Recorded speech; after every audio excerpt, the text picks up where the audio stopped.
തുലൈഹ, അസ്വദ്, സജ്ജായ് തുടങ്ങി 3 പേര് പിന്നീടാണ് പ്രവാചകത്വം വാദിച്ചു വന്നത്. അതിൽ തുലൈഹയുടെയും സജ്ജായിന്റെയും കാര്യത്തിൽ അഭിപ്രായ വ്യത്യാസമല്ല. അസ്വദിന്റെ കാര്യത്തിൽ മാത്രമാണ് അയാൾ നബിയുടെ കാലത്ത് തന്നെ വാദിച്ചിട്ടുണ്ടോ ഇല്ല എന്നുള്ള അഭിപ്രായ വ്യത്യാസമുണ്ട്. ഏതായിരുന്നാലും ഈ ആളുകളോട് സിദ്ദീഖ് റളിയല്ലാഹു അൻഹുവിന്റെ നേതൃത്വത്തിലുള്ള സഹാബാ കിറാമിൽ ഒരാൾ പോലും താങ്കളുടെ പ്രവാചകത്വത്തിന്റെ തെളിവെന്താണ് എന്ന് ചോദിച്ചിട്ടില്ല. എന്ന് മാത്രമല്ല, ഈ കള്ള പ്രവാചകത്വ വാദവുമായി രംഗത്ത് വന്ന ആളുകളോട് സിദ്ദീഖ് റളിയല്ലാഹു അൻഹു യുദ്ധം പ്രഖ്യാപിക്കുകയാണ് ചെയ്തിട്ടുള്ളത്. ഫിഖ്ഹി കാര്യങ്ങളിൽ നിങ്ങൾ അബൂ ഹനീഫയുടെ മാർഗം പിൻപറ്റിക്കൊള്ളുക എന്നാണ് മിർസ സാഹിബ് ഖാദിയാനികളോട് പറഞ്ഞിട്ടുള്ളത്. ഇവരുടെ തന്നെ കാഴ്ചപ്പാട് വിശ്വാസമനുസരിച്ച് മഹാനായ ഇബ്നു ഹനീഫ റഹിമഹുല്ലാ ഒരു മുജദ്ദിദ, മഹാനായ ഇമാം അബൂ ഹനീഫ റഹിമഹുല്ലയുടെ ഫിഖ്ഹുൽ അക്ബർ എന്ന് പറയുന്ന അഖീദയുടെ ഒരു കിതാബുണ്ട്. ഈ കിതാബിൽ അദ്ദേഹം മുഹമ്മദ് നബി സല്ലല്ലാഹു അലൈഹി വസല്ലമയെ അവസാനത്തെ പ്രവാചകൻ എന്നാണ് വിശേഷിപ്പിച്ചത്. മറ്റൊരിക്കൽ ഇമാം അബൂ ഹനീഫ പറഞ്ഞിട്ടുള്ളത്, മുഹമ്മദ് നബി സല്ലല്ലാഹു അലൈഹി വസല്ലമക്ക് ശേഷം പ്രവാചകത്വവാദവുമായി വരുന്ന ആളോട് താങ്കളുടെ പ്രവാചകത്വത്തിന്റെ തെളിവെന്ത് എന്ന് ചോദിച്ചാൽ അതോടുകൂടി അവൻ ഇസ്ലാമിക വൃത്തത്തിൽ നിന്ന് പുറത്താണ്, കാഫറായിത്തീരുന്നു എന്നാണ്. ഞങ്ങൾ നിങ്ങളെ കാഫറാക്കുകയല്ല. ഇനി അങ്ങനെ ഒരു ആരോപണം ഞങ്ങളുടെ പേരിൽ വേണ്ട. ഇത് മുസ്ലിം സമൂഹം എക്കാലത്തും ഖുർആൻ തന്നെ പറഞ്ഞിട്ടുള്ള ഒരു കാര്യം നിങ്ങളെ കേൾപ്പിക്കുന്നു. നിങ്ങൾക്ക് ഇഷ്ടമുണ്ടെങ്കിൽ സ്വീകരിച്ചാൽ മതി. ബോധപൂർവ്വം നരകത്തിലേക്ക് പോണ്ട, നിങ്ങൾ പോകരുത് എന്ന് ഞങ്ങൾക്ക് കൂടി ആഗ്രഹമുള്ളത് കൊണ്ട്. നമ്മളൊക്കെ സ്നേഹിതന്മാരാണ്. അബൂ ഹനീഫ പറഞ്ഞത് കേൾക്കാൻ നിങ്ങളോട് നിങ്ങൾ തന്നെ അംഗീകരിക്കുന്ന മിർസ സാഹിബ് പറഞ്ഞിട്ടുണ്ട്. ഇനി പുതിയത് പഴയത് എന്ന മറ്റൊരു വാദഗതിയുണ്ട്. 1899 ഈസാ ഇബ്നു മറിയം രണ്ടാമതും വരുമെന്ന് ഖുർആനിൽ ഒരിടത്തും പറയുന്നില്ല. എന്നാൽ പ്രവാചകത്വ പരിസമാപ്തിയെക്കുറിച്ച് നിരവധി പരാമർശങ്ങൾ ഖുർആനിലുണ്ട്. എന്നാൽ പ്രവാചകത്വ പരിസമാപ്തിയെക്കുറിച്ച് നിരവധി പരാമർശങ്ങൾ ഖുർആനിലുണ്ട്. പരിസമാപ്തി, ഖത്ം, ഖുർആനിലോ ഹദീസിലോ കാണാത്ത പഴയത് പുതിയത് എന്ന തർക്കം തന്നെ ദുഷിച്ചതാണ്. ഇത് പറയുന്നത് ആരാ? മിർസ സാഹിബാണ്. ഞാൻ പറയണതല്ല. ഖുർആനിലോ ഹദീസിലോ കാണാത്ത പഴയത് പുതിയത് എന്ന തർക്കം തന്നെ ദുഷിച്ചതാണ്. ലാ നബിയ്യ ബഅദി എന്നതിലെ നിഷേധം സുവ്യക്തമാണ്. ഖുർആനിൽ നിസ്തർക്കമായ കാര്യത്തിൽ ബാലിശമായ യുക്തിചിന്തയ്ക്ക് എവിടെ സ്ഥാനം? ചോദിക്കുന്നത് മിർസ സാഹിബാണ്. ഖുർആനിൽ നിസ്തർക്കമായ കാര്യത്തിൽ ബാലിശമായ പഴയത് പുതിയത് എന്നുള്ള ഈ യുക്തിചിന്തയ്ക്ക് എവിടെ സ്ഥാനം? ഖുർആനെതിരിൽ ഖാതമുൽ അംബിയാഇന് ശേഷം ഒരാളെ നബിയായി സ്വീകരിക്കുന്നതും നിലച്ചുപോയ വഹയ് പുനഃസ്ഥാപിക്കുന്നതും അധിക പ്രസംഗമാണ്. എന്റെ സുഹൃത്തുക്കളോടാണ് ഈ പറയുന്നത്. മിർസ സാഹിബാണ് പറയുന്നത്. നുബുവത്തിന്റെ മഹത്വത്തിന് നുബുവത്തിന്റെ വഹയ് തന്നെ വേണ്ടി വരും. ഇൽഹാമു പോരാ, സ്വപ്നം പോരാ. ഇവിടെ ഈസാ നബി അലൈഹി ഇസ്ലാമിന്റെ മറ്റൊരു കാര്യം പറയുകയുണ്ടായി. ഈസാ നബി അള്ളാഹുവിന്റെ നബിയാണ് നബിയാണ് നബിയാണ് എന്ന് 3 പ്രാവശ്യം നബി സല്ലല്ലാഹു അലൈഹി വസല്ലമ ഉറപ്പിച്ചു പറഞ്ഞു എന്നുള്ളതാണ്. ഇവിടെ തന്നെയാണ് നമ്മളുടെ ഒരു ഊന്നൽ. ഈസാ നബി ഈസാ ഇബ്നു മറിയം നബിയാണ്, എനിക്ക് ശേഷം വരാനിരിക്കുന്ന ഈസാ ഇബ്നു മറിയം പണ്ട് ഇസ്രായേൽ സമൂഹത്തിൽ അള്ളാഹു നിയോഗിച്ച അള്ളാഹുവിന്റെ പ്രവാചകനായിരുന്ന ഈസയാണ്. ആ ഈസയാണ് എനിക്ക് ശേഷം വരാനുള്ളത്. അല്ലാതെ ഈസയുടെ വേഷം കെട്ടി വരുന്ന മറ്റൊരു തുല്യൻ എന്ന് പറഞ്ഞു വരുന്ന ഒരു ഡുബ്ലിയല്ല എന്നാണ് മുഹമ്മദ് നബി സല്ലല്ലാഹു അലൈഹി വസല്ലം ഇതിലൂടെ നമ്മളെ പഠിപ്പിക്കുന്നത്. അതേപോലെ തന്നെ മാകാന മുഹമ്മദുൻ അബാ അഹദിൻ മിർ റിജാലിക്കും എന്ന ആയത്തിന് ഇസാലെ ഉഹാമിൽ തന്നെ മിർസ സാഹിബ് പറഞ്ഞിട്ടുള്ള അർത്ഥം ഖതം കർനെ വാല നബിയോങ്ക എന്നാണ്. ഖതം കർണ എന്ന് പറഞ്ഞാൽ അവസാനിപ്പിക്കുന്നവൻ, അതായത് അവസാനത്തെ ആള്. നബിയോങ്ക പ്രവാചകന്മാരിലെ അവസാനത്തെ ആള് എന്ന് അദ്ദേഹം തന്നെ പറയുന്നു. ഇതിന് അവസാനത്തെ ആള് എന്ന് നിങ്ങളും നിങ്ങളുടെ ഇപ്പോഴത്തെ ആണോ ഉമർ സാഹിബ് അദ്ദേഹത്തിന്റെ ഇശായത്തുകാർക്കുള്ള മറുപടിയിൽ ഈ അവസാനത്തെ എന്ന് ഖാത്തമുൻ നബിയീൻ എന്നതിന് അദ്ദേഹവും അർത്ഥം അംഗീകരിച്ചിട്ടുള്ളതാണ്. അപ്പോൾ ഖാത്തം എന്നതിന് അവസാനത്തേത് ഇല്ല എന്ന് പറയാൻ നിങ്ങൾക്ക് വിശുദ്ധ ഖുർആനോ നബി സല്ലല്ലാഹു അലൈഹി വസല്ലമയുടെ ഹദീസുകളോ അറബി ഭാഷയോ നിങ്ങളുടെ തന്നെ പ്രവാചകനായ മിർസ സാഹിബിന്റെ ഉക്തികളോ ഉപയോഗിച്ചുകൊണ്ട് സമർത്ഥിക്കുക സാധ്യമല്ല. അപ്പോൾ എവിടെ നിന്നാണ് നിങ്ങൾക്ക് ഈ വാദത്തിനുള്ള തെളിവുള്ളത്? വിശുദ്ധ ഖുർആനിന് തെറ്റായ വ്യാഖ്യാനങ്ങൾ നൽകാതെ വ്യക്തമായ ഒരു പദപ്രയോഗം ഖുർആനിൽ നിന്ന് മുഹമ്മദ് നബി സല്ലല്ലാഹു അലൈഹി വസല്ലമക്ക് ശേഷം ഇനിയും പ്രവാചകൻ വരാം എന്നതിന് തെളിവായിട്ട് നിങ്ങൾക്ക് ഉദ്ധരിക്കാൻ കഴിയുമോ? രണ്ട് ആശയത്തിന് രണ്ട് വ്യാഖ്യാനത്തിന് പഴുതുള്ള പദങ്ങൾ ഇവിടെ സ്വീകാര്യമേ അല്ല. വ്യക്തമായ ഒരായത്തിന്റെ തുണ്ടെങ്കിലും മുഹമ്മദ് നബി സല്ലല്ലാഹു അലൈഹി വസല്ലമയുടെ ഹദീസിൽ നിന്ന് അല്ലെങ്കിൽ നിങ്ങൾ പറയുന്ന സുന്നത്തിൽ നിന്ന് രണ്ടായിരുന്നാലും ഇങ്ങനെ ഖണ്ഡിതമായി ഇനിയും ഒരു പ്രവാചകൻ വരാമെന്ന് തെളിയിക്കുന്ന വല്ല ഹദീസോ സുന്നത്തോ നിങ്ങൾക്ക് ഉദ്ധരിക്കാൻ കഴിയുമോ? അവിടെയും വ്യാഖ്യാനം പറ്റുകയില്ല. അറബി ഭാഷയിൽ ഹാത്തം എന്ന പദത്തിന് സമൂഹനാമത്തോട് ഇത് ചേർന്ന് പറയുമ്പോൾ ഏറ്റവും ചുരുങ്ങിയത് അതിന് അവസാനത്തേതെന്ന അർത്ഥം പറയാൻ പാടില്ല എന്നെങ്കിലും ഒരു അറബി ഭാഷാ പടുക്കളുടെ ഉദ്ധരണി ഉദ്ധരിച്ചുകൊണ്ട് നിങ്ങൾക്ക് തെളിയിക്കാൻ കഴിയുമോ? കഴിയുകയില്ല. വാഹിറു ദഅ്വാന അൽഹംദുലില്ലാഹി റബ്ബിൽ ആലമീൻ.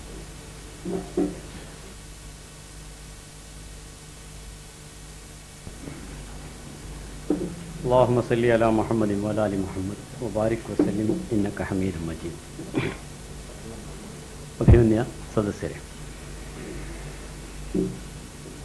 ഞാനിവിടെ ഖാത്തമൻ നബിയീൻ എന്ന ആയത്തിന് എന്തർത്ഥം നൽകാമെന്നും അതിന് വിശുദ്ധ ഖുർആനിൽ എന്താണ് തെളിവെന്നും തിരുഹദീസുകൾ എന്തു പറയുന്നുവെന്നും ഭാഷ അതിനംഗീകരിക്കുന്ന അർത്ഥമെന്തെന്നും വിശദീകരിക്കുകയുണ്ടായി.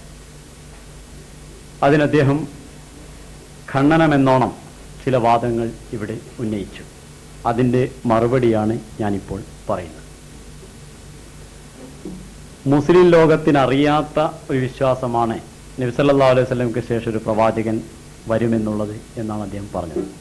എന്നാൽ മുസ്ലിം ലോകത്ത് അംഗീകരിക്കപ്പെടുന്ന ഉന്നതന്മാരായ അബ്ദുൽ വഹാബ് ഷെറാനി, ഹദറത്ത് ഷെയ്ഖ് അബ്ദുൽ ഖാദർ കുർദിസ്ഥാനി, മുഹിദ്ദീൻ ഇബ്നു അറബി, സയ്യിദ് അബ്ദുൽ കരീം ജീലാനി, ഷാ വലിയുല്ലാഹ് മുഹദ്ദസ് ദഹ്ലവി,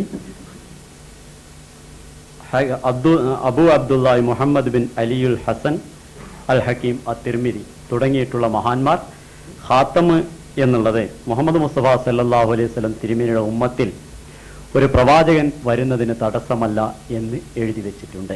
ആവശ്യമെങ്കിൽ ഉദ്ധരണികൾ, സമയത്തിന്റെ പരിമിതി കൊണ്ടാണ് ഞാൻ ഉദ്ധരിക്കാത്തത്, ഉദ്ധരണികൾ അതിൻ്റെ ഫോട്ടോ കോപ്പി സഹിതം സൗകര്യാനുസൃതം എത്തിക്കുന്നതാണ്. ഇനി അവ മുസ്ലിം ലോകത്തിന് പരിചയമില്ലാത്തത് എന്ന് പറയുന്നത് പരമ വിഡ്ഢിത്തമാകുന്നു. നിഘണ്ടുകളിലുള്ള അർത്ഥം അങ്ങനെയാണ്. ഭാഷയെ സംബന്ധിച്ച് ഞാനല്ല പറയേണ്ടത്, അദ്ദേഹവുമല്ല, ഭാഷാ പടുക്കളായിട്ടുള്ള ആളുകളാണ് എന്ന് പറയുകയും അതേസമയം നിഘണ്ടു ഉദ്ധരിക്കുകയും ചെയ്യുന്നതിൻ്റെ ഔചിത്യമാണ് മനസ്സിലാക്കാൻ സാധിക്കാത്തത്. നിഘണ്ടുവിൽ സമൂഹത്തിൽ പ്രചരിച്ച അർത്ഥങ്ങളാണ് സാധാരണഗതിയിൽ വരാറുള്ളത്. അൽ മുൻജിദിൽ സാലൂസ് എന്ന പദത്തിന് ത്രിത്വം എന്ന അർത്ഥം നൽകുന്നതിന് പകരം ദി ഹോളി ട്രിനിറ്റി എന്നാണ് അർത്ഥം നൽകിയിട്ടുള്ളത്. വിശുദ്ധ ത്രിത്വം എന്ന്. വിശുദ്ധം എന്നുള്ളത് കൈന്ന് കൂട്ടിയതാണ്. ഒരു നിഘണ്ടു ഉദ്ധരിക്കുമ്പോൾ ആ നിഘണ്ടു പ്രാമാണ്യയോഗ്യമായി തീരുന്നത് അറബികൾ ഇങ്ങനെ പ്രയോഗിച്ചു എന്ന ഒരു പ്രയോഗം എടുത്തുദ്ധരിക്കുമ്പോഴാണ്. അതല്ലാതെ നിഘണ്ടുവിൽ അർത്ഥം ഒരിക്കലും ഒരു തർക്കത്തിന് നിദാനമായി എടുക്കാൻ നിവൃത്തിയില്ല. ഞാനിവിടെ പറഞ്ഞത് അറബി ഭാഷയിലുള്ള പ്രയോഗങ്ങളെ സംബന്ധിച്ചാണ്. ഖാത്തം എന്ന പദം സമൂഹനാമത്തോട് കൂട്ടിച്ചേർത്ത് പറയുമ്പോൾ അതിന് ആ സമുദായത്തിൽ അവസാനത്തെ ആൾ എന്ന അർത്ഥം ലഭിക്കുകയില്ല എന്നതിന് അറബിയിൽ കവിയായ ഒരാൾ മറ്റൊരു കവിയെക്കുറിച്ച് പറഞ്ഞത് എടുത്തു പറയുകയുണ്ടായി. അപ്പൊ അവസാനത്തെ കവി എന്നാണ് അതിനർത്ഥമെങ്കിൽ അതിന് അദ്ദേഹം പറഞ്ഞത് മുബാലകയായിക്കൊണ്ട് അതിശയോക്തിപരമായിട്ട് പറയുകയാണെങ്കിൽ തന്നെയും അത് അവസാനത്തെ എന്ന അർത്ഥം കൊടുത്തെങ്കിലേ ശരിയാവുകയുള്ളൂ എന്നാണ്. അതിന് അതിശയോക്തിപരമായിട്ട് പറയുകയാണെങ്കിൽ തന്നെയെന്ന് പറഞ്ഞത് അതിശയോക്തിപരമായിട്ടാണ് ഇത് പറഞ്ഞത് എന്ന് ഇദ്ദേഹത്തോട് ആരാ പറഞ്ഞത്? അപ്പൊ അടിസ്ഥാനമില്ലാത്തൊരു കാര്യം ആദ്യം മെനഞ്ഞുണ്ടാക്കി അതിന്റെ പുറത്താണ് ചോദ്യം ചോദിക്കുന്നത്.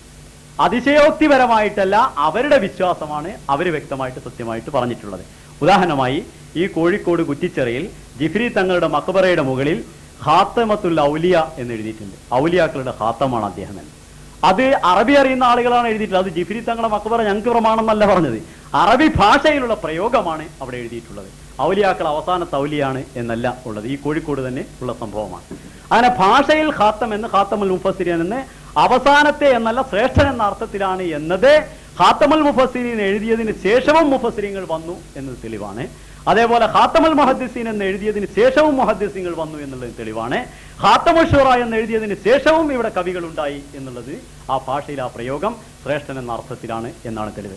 അങ്ങനെ ഭാഷയിലുള്ള പ്രയോഗം പറയുമ്പോൾ മുഞ്ചിതും കാമൂസും ഒക്കെ നിദാനമാണ് എന്ന് പറയുന്നത് ഒരു ഭാഷയിലുള്ള പ്രയോഗം എടുത്തുദ്ധരിച്ചുകൊണ്ടാണ് പറയുന്നത്. പിന്നെ ഒരു പ്രയോഗം ഇവിടെ പറഞ്ഞത് കാമൂസുൽ മുഹൈത്ത് പറഞ്ഞു എന്ന് പറഞ്ഞുകൊണ്ട് ജാഅൽ ആഖിറുൽ ഖൗമി, ആ കൗമിന്റെ ആഖിറുള്ള ആള് വന്നു എന്ന്. ഒരു കൗമിനെ എവിടെ അവസാനത്തെ ആള്? ഇങ്ങനെ ഒരു പ്രയോഗം ഉണ്ട്. ഒന്നാമതാണ് പ്രയോഗം അറബി പ്രയോഗിച്ചല്ല പറയുന്നത്, അദ്ദേഹം സ്വയം പറയാണ് അങ്ങനെയാണെന്ന്. ഈ മുഞ്ചിത് എഴുതുന്ന ആൾ മാത്രം പറയുന്നതാണ്. അങ്ങനെ അറബിയിലുള്ള മറ്റൊരു പ്രയോഗം പൗരാണിക സാഹിത്യത്തിൽ മറ്റും ഉദ്ധരിക്കുന്നില്ല. അങ്ങനെ ഒരു സമുദായത്തിന് അവസാനത്തെ ആൾ ഇല്ലല്ലോ. സമുദായത്തിലെ അവസാനം എല്ലാവരും മരിച്ചിട്ട് ഒരാൾ മാത്രം ബാക്കിയാകല, അങ്ങനെ ഒരു അവസാനത്തെ ആളായി തീരാൻ അതൊരിക്കലും സംഭവ്യമല്ല. അതിന് പ്രയോഗം അദ്ദേഹം പ്രയോഗിച്ച് തന്നെ തെറ്റാണത്. ഡിക്ഷണറി ഒരിക്കലും നിദാനമല്ല. ഇനി മുഫസ്സിറുകൾ അവസാനത്തെ പ്രവാചകൻ എന്ന് പറഞ്ഞു എന്നാണ്. മുഫസ്സിറുകൾ പറഞ്ഞത് ഖുർആന് അനുഗുണമാണെങ്കിൽ മുഫസ്സിറുകളുടെ പ്രമാണത്തിൽ പറഞ്ഞിട്ടില്ല. ഇവിടെ സംവാദത്തിൽ മുഫസ്സിറുകൾ എടുത്തിട്ടില്ല. അത് നിങ്ങൾ വേറെ വല്ല സംവാദത്തിലും എടുത്തു വെച്ചോ. സംവാദത്തിൽ ഖുർആൻ ഹദീസ് ഇതാണ് പ്രമാണം. മുഫസ്സിറുകൾ എന്തെല്ലാം പറഞ്ഞിട്ടുണ്ട്? ഈ പറഞ്ഞ മുഫസ്സിറുകളൊക്കെ എന്തെല്ലാം പറഞ്ഞിട്ടുണ്ട് അറിയോ? റസൂലുള്ള സൈനബിനെ പിന്നെ വിരി നീങ്ങിയപ്പോ കണ്ടിട്ടാണ് കെട്ടിയതെന്ന് പറഞ്ഞ് എഴുതിയ മുഫസ്സിറിനെ നമ്മുടെ മുജാഹിദ് പ്രസ്ഥാനത്തിന്റെ ഉന്നത നേതാവായ അബ്ദുസ്സലാം സുല്ലമി തന്നെ വിമർശിച്ചിട്ടുണ്ട്. അപ്പൊ ആ വിധത്തിലുള്ള മുഫസ്സിരീങ്ങളുടെ കൗലുകൾ ഇവിടെ ഒരിക്കലും പ്രമാണമല്ല. ഖുർആൻ അനുസൃതമാണെങ്കിൽ മുഫസ്സിരീങ്ങളെ അംഗീകരിക്കുന്നു. ഇനി പറഞ്ഞത് ഖുർആനിൽ എന്താണ് തെളിവ് എന്നുള്ളതാണ്. ഞാനിവിടെ ഉദ്ധരിച്ച ആയത്ത് മീസാഖൻ നബീനാണ്. ഈ രണ്ട് കരാർ, ഒരു കരാറ് റസൂലുള്ളാഹിൽ നിന്ന് വാങ്ങിയെന്നും അതേ കരാറ് തന്നെയാണ് ആലുംറാനിൽ പറഞ്ഞിട്ടുള്ളത് എന്നും പറഞ്ഞു. ഖുർആൻ കൊണ്ട് ഖുർആൻ തന്നെ പറഞ്ഞു. ആ ഖുർആനിലുള്ള ഈ കരാറ് എനിക്ക് ശേഷം ഒരു ദൂതൻ വരുന്നതായാൽ എന്നാണ് കരാറ് എന്ന് ഖുർആന്റെ വ്യക്തമായ വചനമാണ്. പിന്നെ എന്തിനാ മുഫസ്സിറിന്റെ ആവശ്യം? വ്യക്തമായി തെളിയുന്ന ഓരോ വചനത്തിൽ നിന്നും വ്യക്തമായി തന്നെ നാം ആ കാര്യം മനസ്സിലാക്കേണ്ടതല്ലേ? അതിന് പിന്നെ ആള് പറഞ്ഞോ ഈ ആള് പറഞ്ഞോ എന്ന് ചോദിക്കുന്നത് വ്യർത്ഥമാണ്. കൂടാതെ ഈ രണ്ട് മീസാഖ് ഒന്നാണ് എന്നും പിന്നെ അദ്ദേഹം പറയുന്നത് അങ്ങനെ ഇതിൽ നിന്ന് മനസ്സിലാകുന്നത് ഒരിക്കലും പ്രവാചകൻ വരാമെന്ന് തെളിയുന്നില്ല എന്നാണ് മൗലവി ഇബ്രാഹിം മൗലവി ഇവിടെ പറയുന്നത്. എന്നാൽ അതേ ഇബ്രാഹിം മൗലവി തന്നെ പുസ്തകം എഴുതുന്ന സമയത്ത് മുജാഹിദ് പണ്ഡിതനായ ഇബ്രാഹിം മൗലവി പറയുന്നത് ഗ്രന്ഥകാരൻ പറഞ്ഞതത്രയും സമ്മതിച്ചാൽ പോലും, അതായത് ഈ ആയത്തിനെ കുറിച്ച് മൗലാന അബ്ദുല്ല സാഹിബ് എഴുതിയതിനെ സംബന്ധിച്ച് എടുത്തുകൊണ്ട് പറയാണ്, സമ്മതിച്ചാൽ പോലും മുഹമ്മദ് നബിക്ക് ശേഷം പ്രവാചക നിയോഗം ഉണ്ടാവുമെന്ന് ഈ ആയത്ത് തെളിയിക്കുന്നില്ല. അതിനുശേഷം അദ്ദേഹം തുടർന്ന് പറയുന്നു, കവിഞ്ഞാൽ പറയാവുന്നത് നബിക്ക് കൂടി ഈ കരാർ ബാധകമാണെന്ന് മാത്രമാണ്. നബി സല്ലല്ലാഹു അലൈഹി വസല്ലമയ്ക്ക് ശേഷവും പ്രവാചക നിയോഗത്തിന് സാധ്യതയുണ്ടെന്നും പറയാം. സാധ്യതയും സംഭവ്യതയും രണ്ടും രണ്ട് കാര്യമാണ്. സാധ്യതയുള്ളതെല്ലാം സംഭവിക്കണമെന്നില്ല, സംഭവിക്കാതിരിക്കാനും അത്ര തന്നെ സാധ്യതയുണ്ട്. അപ്പൊ സംഭവിക്കാനും സംഭവിക്കാതിരിക്കുവാനും സാധ്യതയുണ്ട്. നബി വരാമെന്ന് ഇതിൽ നിന്ന് തെളിഞ്ഞാൽ തന്നെ എന്ന് അദ്ദേഹം തന്നെ സമ്മതിച്ചതിൽ ഇവിടെ നബി വരാമെന്നും വരികയില്ലെന്നും തെളിയുന്നില്ല എന്നിവിടെ സംവാദത്തിൽ പറയുമ്പോൾ മുമ്പ് എഴുതിയത് മറന്നോ അതോ മറ്റെന്തോ ഉദ്ദേശത്തോടോ എന്നെനിക്കറിയയില്ല. ഇനി പറയാനുള്ളത് ഖാത്തമുൽ ഔലാദ് എന്ന് മീർദാ സാഹിബ് തന്നെ അർത്ഥം കൊടുത്തു എന്നാണ്. അന ഖാത്തമുൽ ഔലാദ് എന്ന്, അന ഖാത്തമുൽ ഔലാദ് എന്ന് മീർദാ സാഹിബ് തന്റെ 80-ലധികം ഗ്രന്ഥങ്ങളിൽ ഒരൊറ്റ സ്ഥലത്തും പ്രയോഗിച്ചിട്ടില്ല എന്ന് ഖണ്ഡനഭയമെന്നെ ഞാൻ പറയുന്നു. അതേ സമയത്ത് ഞാൻ ഖാത്തമുൽ ഔലാദാണ് എന്ന് ഉറുദുവിൽ പറഞ്ഞിട്ട് അന എന്നുള്ള പദം പ്രയോഗം അവിടെ ഇല്ല. അത് അറബിയിൽ അദ്ദേഹം തന്റെ ശൈലിയിൽ എടുത്തു വന്നതാണ്. ഞാൻ ഖാത്തമുൽ ഔലാദാണ് എന്ന് ഉറുദുവിൽ പറഞ്ഞത് കൊണ്ട് അവസാനത്തെ കുട്ടി എന്നാണ് അർത്ഥമെങ്കിൽ അതിന് ശേഷം പറയുന്നത് പരിപൂർണനായ ഒരു കുട്ടിയും എനിക്ക് ശേഷം പിന്നീട് പ്രസവിച്ചിട്ടില്ല എന്നാണ്. അതായത് പ്രസവം മാസം തികയാതെയും മറ്റു വിധത്തിലുള്ള പ്രസവങ്ങൾ ഉണ്ടായിട്ടുണ്ട്, പക്ഷെ അതിനുശേഷവും കുട്ടികൾ ഉണ്ടായി എന്നവിടെ പറയുകയും ചെയ്യുന്നു. മറ്റൊരു കാര്യം, അറബിയിൽ അങ്ങനെ ഒരു തെളിവുണ്ടോ എന്ന് ചോദിച്ചാൽ അരി എത്രയെന്ന് ചോദിച്ചാൽ പയറഞ്ഞഴിയുന്ന ഉത്തരം അതിന് ഉറുദുവിലുള്ള തെളിവാണോ? ഇവിടുന്ന് അങ്ങോട്ട് പോകാനുള്ള വഴിയൊന്ന് കാണിച്ചതാന്ന് പറഞ്ഞത് അതിന് വഴിയൊന്ന് കാണിച്ചതാന്ന് തമിഴ് പറഞ്ഞിട്ടുണ്ട്. എന്തായിരിക്കും ഇതിന്റെ അവസ്ഥ? അതുപോലെ ഉറുദുവിലും അറബിയിലും ഒന്നാണെന്ന ഭാഷയൊക്കെ പോയി കഴിഞ്ഞാൽ ഉറുദുവും പേർഷ്യനും ഇതൊക്കെ, അത് ഉറുദുവിനെ സംബന്ധിച്ച് എന്താണെന്ന് അദ്ദേഹം മനസ്സിലാക്കി എനിക്കറിയില്ല. ഉറുദു ഭാഷയിൽ പാർസിയും അതേപോലെ അറബിയൊക്കെ പോയി കഴിഞ്ഞാൽ ഒന്നുമില്ല. ഏത് ഭാഷക്കാരല്ലാത്തത്? ഭാഷാ ശാസ്ത്രജ്ഞന്മാർ ഭാഷയുടെ ഉൽപ്പത്തിയെ സംബന്ധിച്ചും ഭാഷ എവിടുന്ന് ഉണ്ടായി എന്നതിനെ സംബന്ധിച്ചും കാര്യങ്ങൾ അന്വേഷിച്ചാൽ പിന്നെ ഒരു ഭാഷ ഇവിടെ ഉണ്ടായിരിക്കില്ല, മൂലഭാഷയായിട്ടുള്ള ഭാഷ മാത്രമേ ഉണ്ടായിരിക്കുള്ളൂ, വേറെ ഭാഷയൊന്നും ഉണ്ടായിരിക്കില്ല. പക്ഷെ അതല്ല അതിന്റെ അർത്ഥം. ഒരു ഭാഷയിൽ ആ ഭാഷയിൽ എന്ത് പ്രയോഗിക്കുന്നു എന്നാണ് ആ ഭാഷയെക്കുറിച്ച് നിഗമനം ചെയ്യേണ്ടത്. മക്കറി എന്ന് ഉറുദുവിൽ പറയുമ്പോൾ കുതന്ത്രം എന്നാണ് അതിന്റെ അർത്ഥം. അതേസമയം അറബിയിൽ മക്കറി, അറബിയുടെ പദമാണല്ലോ, അറബിയിൽ മക്കർ എന്ന് പറയുമ്പോൾ നല്ല തന്ത്രത്തെയും കുതന്ത്രത്തെയും പറയും. കാരണം മക്കറുവോ മക്കറല്ല, അള്ളാഹു മക്കർ ചെയ്തു, അതേപോലെ യഹൂദികളും മക്കർ ചെയ്തു. അപ്പൊ ഭാഷയിൽ അങ്ങനെയുള്ള പ്രയോഗം അറബി ചോദിച്ചതിന് ഉറുദുവിലുള്ള ഉദാഹരണമല്ല എടുത്തു കാണിക്കേണ്ടത്. പിന്നീട് അദ്ദേഹം പറഞ്ഞത് ഹമാമത്തുൽ ബുഷറയിൽ അദ്ദേഹം പറഞ്ഞിട്ടുണ്ട് അവസാനത്തെ പ്രവാചകനാണെന്ന്. ഹമാമത്തുൽ ബുഷറയിൽ അറബിയിലാ പറഞ്ഞത്. ഖാത്തമൻ നബീൻ എന്ന് അള്ളാഹു പറഞ്ഞു, ലാ നബിയ ബാദി എന്ന് റസൂലുള്ള പറഞ്ഞു. അത് ഹമാമത്തുൽ ബുഷറയിൽ ഖാത്തമൻ നബീൻ അവസാനത്തെ പ്രവാചകൻ എന്ന് മലയാളത്തിൽ തർജ്ജമ കൊടുക്കുകയാണ്. അവിടെ ശ്രേഷ്ഠ പ്രവാചകനാണെന്ന് പറഞ്ഞു. അതേ സമയം ലാ നബിയ ബാദി, അതിനുശേഷം ഇനി ഒരു ശരീഅത്തുള്ള പ്രവാചകനുമില്ല, അതല്ലാതെ ഒരു പ്രവാചകനും ഇല്ല എന്നുള്ള ഇത് ലാ നബി ജിൻസാണ്, പ്രവാചകത്വത്തിന്റെ വർഗത്തെ മുഴുവൻ നിഷേധിക്കുന്നതാണ് ലാ നബി യവാദി എന്നുള്ളതിന് അർത്ഥം കൊടുക്കുകയാണെങ്കിൽ ഈസാ നബിക്ക് നബിയായിട്ട് വരാൻ പാടില്ല. പിന്നെ അതിന് ഒരു ചെറിയൊരു കളി കളിക്കാൻ ശ്രമിച്ചിരിക്കുന്നത് വ്യക്തമാക്കിയിട്ടില്ല. ഈസാ നബി പണ്ട് നബിയായിരുന്നു എന്നാണ് റസൂലുള്ളാഹി പറഞ്ഞത്. ഇവിടെ വരുന്ന ഈസാ നബിയെ സംബന്ധിച്ചാണ് പറഞ്ഞത് ലൈസ ബൈനി വ ബൈനഹു നബിയ്യുൻ, ഞാനും അദ്ദേഹത്തിനും ഇടയിൽ നബിയില്ല എന്ന്. അപ്പൊ ഈസാ നബി നബി തന്നെയാണ് വരിക, ഒരു വിധത്തിലുള്ള പ്രവാചകനും വരികയില്ല എന്നാണ് ലാ നബി യവാദിക്ക് അർത്ഥമെങ്കിൽ ഇനി ഈസാ നബിക്ക് നബിയായിട്ട് വരാൻ പാടില്ല എന്നാവും അതിന്റെ അർത്ഥം. അത് റസൂൽ തിരുമേനി നബിയാണെന്ന് പറഞ്ഞ ആളുടെ മേലിൽ നിന്ന് നബിയെ എടുത്തു കളയുന്ന സ്വഭാവം ആർക്കാണ് എന്ന് വിലയിരുത്തിയാൽ മതി. ഇനി വെട്ടിക്കളയാൻ പറഞ്ഞു എന്നുള്ള നുബുവത്ത് വാദത്തെ സംബന്ധിച്ച് ഞാൻ പറഞ്ഞ ആയത്തിനെ ഖണ്ഡിച്ചിട്ടില്ല, ഹദീസിനെ ഖണ്ഡിച്ചിട്ടില്ല. പിന്നെ വെട്ടിക്കളയാൻ പറഞ്ഞു. താൻ നുബുവത്ത് വാദത്തിനെ സംബന്ധിച്ച് നിങ്ങൾക്ക് എന്തെങ്കിലും അരോചകമായി തോന്നിയെങ്കിൽ വെട്ടിക്കളയാൻ പറഞ്ഞു. അത് റസൂലുള്ളാഹിന്റെ സുന്നത്താണ്. റസൂൽ തിരുമേനി ഹുദൈബിയ സന്ധി സമയത്ത് മുഹമ്മദുർ റസൂലുള്ള എന്ന് എഴുതുമ്പോൾ റസൂലുള്ള എന്ന് എഴുതാൻ പാടില്ല എന്ന് അതിനെതിരായി നിൽക്കുന്ന ആൾ പറഞ്ഞു. അപ്പോൾ റസൂൽ സല്ലല്ലാഹു അലൈഹി വസല്ലം പറയുന്നു തന്റെ ഇത് എഴുതിക്കൊണ്ടിരുന്ന അലിയോട് ആ നബിയുള്ള എന്ന് വെട്ടിക്കളയാൻ. അവിടെ വെട്ടിക്കളഞ്ഞില്ല. ആൾക്കാർക്ക് അഹിതമായി തോന്നുമെങ്കിൽ വെട്ടിക്കളയാൻ പറയാൻ കുഴപ്പമൊന്നുമില്ല. റസൂലുള്ള നബി അല്ലാത്തതുകൊണ്ടല്ല അത് വെട്ടിക്കളഞ്ഞത്. അത് അങ്ങനെ അവർക്ക് അഹിതമായി തോന്നുമെങ്കിൽ വെട്ടിക്കളയട്ടെ എന്നാണ്. അങ്ങനെ അഹിതമായി തോന്നുമെങ്കിൽ വെട്ടിക്കളയാൻ നിസാ സാഹിബ് പറഞ്ഞുവെങ്കിൽ മുഹമ്മദ് മുസ്തഫ സല്ലല്ലാഹു അലൈഹി വസല്ലം തിരുമേനിയുടെ സുന്നത്തനുസരിച്ചാണ് പറഞ്ഞത്. ഇനി പോരെങ്കിൽ മൗദൂദി സാഹിബ് വെട്ടിക്കളഞ്ഞിട്ടുണ്ട്. അതാ രസം. മൗദൂദി സാഹിബ് പറഞ്ഞത് നബി അല്ലാതെ വരെ റിട്ടയർഡ് ഓഫീസർമാരെ പോലെയാണ് വരിക എന്ന് പറഞ്ഞത്. നുബുവത്ത് ഈസാനയുടെ വെട്ടിക്കളഞ്ഞിട്ടുണ്ട്. അങ്ങനെ അത് പിന്നെ യാതൊരു വിധത്തിലുള്ള ഒരു വിധത്തിലും അതിന് തെളിവില്ലാത്ത ഒരു സംഗതിയാണ്. പക്ഷെ മുജാഹിദീങ്ങൾ പറഞ്ഞിട്ടുള്ളത് നബിയായിട്ട് തന്നെയാണ് വരികയാണെന്നാണ് അൽ മനാറിൽ പറഞ്ഞിട്ടുള്ളത്. പിന്നീട് ഇദ്ദേഹത്തിന്റെ നുബുവത്തിനെ സംബന്ധിച്ച് ഒരു കാര്യം മനസ്സിലാക്കാനുള്ളത്, അൽയൗമ അക്മൽതു ലക്കും ദീനക്കും വഅത്മംതു അലൈക്കും നിഅമതി വറളീതു ലക്കുമുൽ ഇസ്ലാമ ദീന എന്ന ആയത്തെടുത്തുകൊണ്ട് നിഅമത്ത് പൂർത്തീകരിച്ചു തന്നുവെന്നും ദീന് പൂർത്തീകരിച്ചു തന്നുവെന്നും രണ്ട് കാര്യങ്ങൾ ഉള്ളത് കൊണ്ട് ഇനി നബി വരികയില്ല, മുഹമ്മദ് നബിയെ മാത്രമേ ഈ കാര്യം പറഞ്ഞിട്ടുള്ളൂ.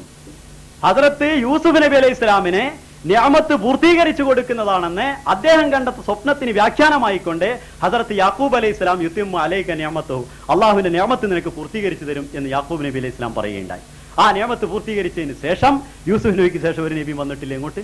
ആ പ്രവാചകന്മാരെ കുറിച്ച് അങ്ങനെ പ്രയോഗിച്ചിട്ടില്ല എന്ന് പറഞ്ഞത് ഖുർആൻ വിരുദ്ധമാണ്. പ്രവാചകനെ കുറിച്ച് പറഞ്ഞിട്ടുണ്ട്. ഇനി ദീന് പൂർത്തിയാക്കി എന്നുള്ളവർക്ക് കിതാബ് പൂർണ്ണമായി കൊടുത്തു എന്നാണെങ്കിൽ സുമ്മാതൈന മൂസൽ കിതാബ തമാമൻ അലല്ലദി അസ്ന വ തഫ്സീലൻ ലികുല്ലി ഷൈൻ, മൂസാ നബിക്ക് സമ്പൂർണ്ണമായിട്ടുള്ള ആ തമാമായി കൊണ്ട് തന്നെ മൂസാ നബിക്ക് ഗ്രന്ഥം നൽകിയിരിക്കുന്നു എന്ന് വിശുദ്ധ ഖുർആൻ പറഞ്ഞതിന് ശേഷം മൂസാ നബിയുടെ ഉമ്മത്തിൽ പ്രവാചകന്മാർ വന്നതായിട്ടും വിശുദ്ധ ഖുർആൻ തന്നെ വിശദീകരിക്കുന്നു. ആ പ്രവാചകന്മാരെ കുറിച്ച് അങ്ങനെ പറഞ്ഞിട്ടുണ്ട്. പൂർത്തിയായാൽ ഒരു സാധനം അവസാനിച്ചു എന്നല്ല. മഴ ഇക്കൊല്ലം നല്ലപോലെ പൂർത്തിയായി എന്ന് പറഞ്ഞാൽ അതിനുശേഷം ഇനി മഴ പെയ്യൂല എന്നല്ല. ഈ കൊല്ലത്തെ മഴ ശരിയായി. അതേപോലെ തന്നെ ആരോഗ്യവാനായ ഒരാൾ നല്ല പൂർണ്ണമായി ആരോഗ്യവാനാണെന്ന് പറഞ്ഞാൽ അന്ന് പോലും രോഗിയാകുക എന്നല്ല അതിന്റെ അർത്ഥം. അവ പൂർത്തീകരിക്കുക എന്ന് പറഞ്ഞാൽ അത് വീണ്ടും ലഭിക്കുന്ന വിധത്തിലായിത്തീരുക എന്നുള്ളതാണ്. അത് വിചാരിച്ച് മുഹമ്മദ് മുസ്തഫ സല്ലല്ലാഹു അലൈഹി വസല്ലമയുടെ നുബുവത്ത് പൂർത്തീകരിച്ചാൽ വേറെ നബി വരിക എന്നല്ല. മുഹമ്മദ് മുസ്തഫ സല്ലല്ലാഹു അലൈഹി വസല്ലമയുടെ ഉമ്മത്തിൽ റസൂലുള്ളാഹി സല്ലല്ലാഹു അലൈഹി വസല്ലമയെ അനുഗമിക്കുന്നത് കൊണ്ട് നുബുവത്തിന്റെ പദവി ലഭിക്കുമ്പോൾ പരിപൂർണനായ മുഹമ്മദ് മുസ്തഫ സല്ലല്ലാഹു അലൈഹി വസല്ലമയുടെ മഹത്വമാണ് ആ നബി അനുസരിച്ചത് കൊണ്ട് ഒരു നുബുവത്തിന്റെ പദവിയിലേക്ക് ഒരാൾ എത്തുക എന്നുള്ളത് കൊണ്ട് സിദ്ധിക്കുന്നത്. ഇനി ലാ നബിയ ബാദി എന്ന് റസൂലുള്ള പറഞ്ഞു എന്നാണ്. ലാ നബിയ ബാദി എന്നുള്ളതിന്റെ റസൂൽ തിരുമേനി പറഞ്ഞത് പല സന്ദർഭങ്ങളിലാണ്. അത് ലാ നബിയ ബാദി എന്ന് റസൂലുള്ള പറഞ്ഞുവെങ്കിൽ അത് ഖിയാമത്ത് നാൾ വരെയുള്ളതല്ല, അതിന് മാർജൻ ഇട്ടിട്ടുണ്ട്. ലാ നബിയ ബാദി എന്ന് പറഞ്ഞ ഇത്ര സമയം വരെയാണ്. ലൈസ ബൈനി വ ബൈനഹു നബി, അതുവരെയാണ് ലാ നബിയ ബാദി. എനിക്കും അദ്ദേഹത്തിനും ഇടയിൽ നബിയില്ല എന്ന് പറഞ്ഞ അതിൻ്റെ ഇടയിൽ നബിയില്ല. അതുകൊണ്ടാണ് സിദ്ദീഖുൽ അക്ബർ തുടങ്ങിയിട്ടുള്ള ആളുകൾ അവരുടെ കാലഘട്ടത്തിൽ റസൂൽ സല്ലല്ലാഹു അലൈഹി വസല്ലം പറഞ്ഞു ലൈസ ബൈനി വ ബൈനഹു നബിയുൻ, എനിക്കും ഈസാ നബിക്കും ഇടയിൽ നബിയില്ല എന്ന് പറഞ്ഞ സ്ഥിതിക്ക് അതിനുശേഷം പിന്നെ വരുന്ന അതിന് മുമ്പ് വരുന്ന പ്രവാചകന്മാരെ സംബന്ധിച്ച് അന്വേഷിക്കേണ്ടതില്ല. അതുകൊണ്ടാണ് ഇമാം ഇബ്നു ഹനീഫയും പറഞ്ഞത്. ഇമാം ഇബ്നു ഹനീഫ പറഞ്ഞത് നിങ്ങൾ എടുക്കുന്നുവെങ്കിൽ ഇമാം അബൂ ഹനീഫ പറഞ്ഞത് പ്രവാചകത്വവാദിയുടെ തെളിവിന് അന്വേഷിച്ചാൽ അവൻ കാഫിറാകുമെന്നാണ്. അങ്ങനെ നിങ്ങൾക്ക് വാദമുണ്ടെങ്കിൽ നിങ്ങളിപ്പോൾ അങ്ങനെ ആയിപ്പോയോ എന്ന് ഞാൻ സംശയിക്കുന്നു. കാരണം ഇവിടെ സംവാദത്തിന് വരുന്ന സമയത്ത് നിങ്ങൾ മുസ്ലിം ആണെങ്കിലും തെളിവ് അന്വേഷിക്കുന്ന സമയത്ത് നിങ്ങൾ കാഫിറായി പോകുന്ന ഒരു അവസ്ഥയാണുള്ളത്. പിന്നെ അബൂ ഹനീഫയുടെ ഫിഖ്ഹി കാര്യങ്ങൾ അബൂ ഹനീഫയുടെ മദ്ഹബിനെ പിൻപറ്റിക്കോ എന്ന് ഞങ്ങളോട് പറഞ്ഞിരിക്കുന്നു വിദാ സാഹിബ്.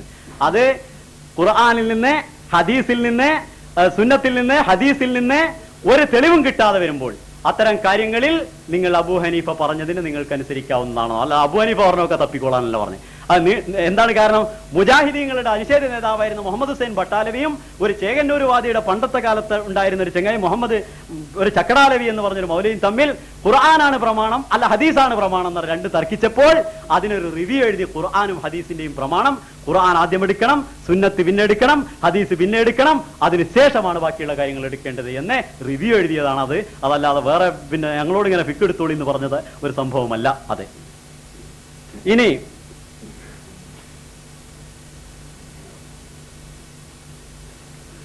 ഇസാലെ ഔഹാമിൽ ഖത്തം കർണേവാല നബിയോം കാ എന്ന് പറഞ്ഞു. ഈ ആയത്തിന് അർത്ഥം കൊടുത്തുകൊണ്ട് ഖത്തം കർണേവാല നബിയോം കാ, ഇത് ഇങ്ങനെ അവസാനിപ്പിക്കുന്നവൻ എന്ന അർത്ഥമാണെങ്കിൽ അത് അഹമ്മദികൾക്കും സ്വീകാര്യമാണ് എന്ന് നിങ്ങൾ മറുപടി എഴുതിയ പുസ്തകം എഴുതുന്നതിന്റെ കുറെ മുമ്പ് എഴുതിയ 50ഓളം വർഷങ്ങൾക്ക് മുമ്പ് എഴുതിയ അന്നുബുവത്തിൽ ഖുർആൻ എന്ന പേരിൽ ആദ്യം പ്രസിദ്ധീകരിച്ചിരുന്ന പ്രവാചകത്വം ഖുർആനിൽ എന്ന പുസ്തകത്തിൽ മൗലാന അബ്ദുല്ല സാഹിബ് പറഞ്ഞിട്ട് അങ്ങനെ ഒരു അർത്ഥം ഞങ്ങൾക്ക് സ്വീകാര്യമാണ്. അത് മിർദ സാഹിബ് പറഞ്ഞതുകൊണ്ടാണ്. ഇപ്പോഴേ കഴിഞ്ഞ ഇവിടെ ഉള്ള സാധനത്തിനെയാണ് അവസാനിപ്പിക്കുക, വരാനുള്ളതിനെ അവസാനിപ്പിക്കാൻ പറ്റുകയില്ല. ഇപ്പൊ ഒരു തെങ്ങില്ല തേങ്ങ എന്ന് പറഞ്ഞാൽ ഈ വർഷത്തെ തേങ്ങ മുഴുവൻ എന്ന് പറയാം. അതല്ല 10 കൊല്ലം കഴിഞ്ഞിട്ടുണ്ടാവുന്ന തേങ്ങ എന്ന് പറഞ്ഞാൽ അതെങ്ങനെ സാധിക്കുന്ന സംഭവം? ഇവിടെ ഉള്ളതിനെ അവസാനിപ്പിക്കുന്നവൻ മുഹമ്മദ് മുസ്തഫ സല്ലല്ലാഹു അലൈഹി വസല്ലം തിരുമേനി വരുമ്പോൾ ഇവിടെയുള്ള പ്രവാചകന്മാരുടെ ദൗത്യങ്ങൾ അവസാനിപ്പിക്കുന്നവനാണ് മുഹമ്മദ് സല്ലല്ലാഹു അലൈഹി വസല്ലം. അല്ല അവരാനുള്ളതിനെ അവസാനിപ്പിക്കുന്നവൻ എന്ന് ഒരിക്കലും വരുന്നതിനെ അവസാനിപ്പിക്കാൻ ഇയാൾക്ക് സാധിക്കുകയില്ല, ആർക്കും സാധിക്കുകയില്ല. പിന്നെ അവസാനിപ്പിക്കുന്ന എന്നുള്ള അർത്ഥം കൊടുക്കുന്നുവെങ്കിലാണ് ആ അർത്ഥമുള്ളത്. ഞാൻ പറഞ്ഞതിന്റെ ചുരുക്കം, ഖാത്തം എന്ന പദം ഭാഷാ പടുക്കൾ ഭാഷയിൽ പ്രയോഗിച്ചതാണ് അതിനെ എടുക്കേണ്ടത്.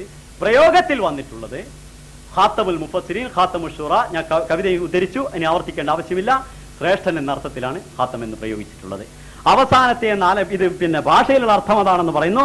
എന്നാൽ മുഫ്രദാത്തെ റാഹിബാണ് വിശുദ്ധ ഖുർആനെ സംബന്ധിച്ചിടത്തോളം വളരെ പ്രാമാണ്യോഗ്യമായിട്ടുള്ള ലുഗത്തിന്റെ ഗ്രന്ഥം. അതിനെ സംബന്ധിച്ച് നോക്കിയാൽ അൽ ഖത്തമു, ഖാത്തമു എന്ന് പറഞ്ഞത് ഒരു മുദ്രയാണ്, അതിന്റെ ഭാഷയിലുള്ള മസ്തറി ആയിട്ടുള്ള ഭാഷയിലുള്ള അർത്ഥമെന്നും അതേ അതിന്റെ അർത്ഥം ഒരു പിന്നെ ഒന്നിൽ മറ്റൊന്ന് സീല് വെക്കുമ്പോൾ ആ സീല് താസീറു ഷെയ്, അതിന്റെ പ്രതികരണം മറ്റൊരു ഭാഗത്ത് ഉണ്ടാകുന്ന ആ സീലിനെയാണ് പറയുന്നതെന്നും അദ്ദേഹം വിശദീകരിച്ച് പറഞ്ഞിട്ടുണ്ട്. ഭാഷയുടെ അർത്ഥം അതിൽ മുദ്ര എന്നതിനാണ്, അവസാനത്തെ എന്നല്ല. പിന്നെ ഏതെങ്കിലും എളുപ്പം മനസ്സിലാകാനുള്ളത്, ഒരവസാനത്തെ ആള് വന്നു എന്നതിന് എന്താണ് അറബിയിൽ പറയാന്ന് ഒരു അറബിനോട് നിങ്ങൾ എന്ന് ചോദിച്ചു. അപ്പൊ അയാൾ ഖാത്തമില്ല, അവസാനത്തെ ആള് ഖാത്തം എന്നാണ് അയാൾ പ്രയോഗിച്ചതെങ്കിൽ അറബി ഭാഷയിൽ അങ്ങനെ പ്രയോഗം ഉണ്ടെന്ന് നിങ്ങൾക്ക് പറയാം. ഒരൊറ്റ അറബിയും അങ്ങനെ പ്രയോഗിക്കില്ല എന്നാണ് ഞാൻ വിശ്വസിക്കുന്നത്. ഇത് പറഞ്ഞു കണ്ട് നിങ്ങൾ അങ്ങനെ പറയണേ എന്ന് പറഞ്ഞിട്ട് പ്രയോഗിച്ചാൽ അത് വേറെ കാര്യം.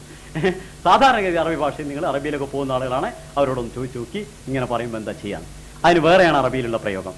അങ്ങനെ അറബിയിൽ പ്രയോഗിച്ചിട്ടുമില്ല, പിന്നെ പൗരാണിക സാഹിത്യങ്ങളിലൊന്നും അങ്ങനെ പ്രയോഗിച്ചിട്ടുമില്ല.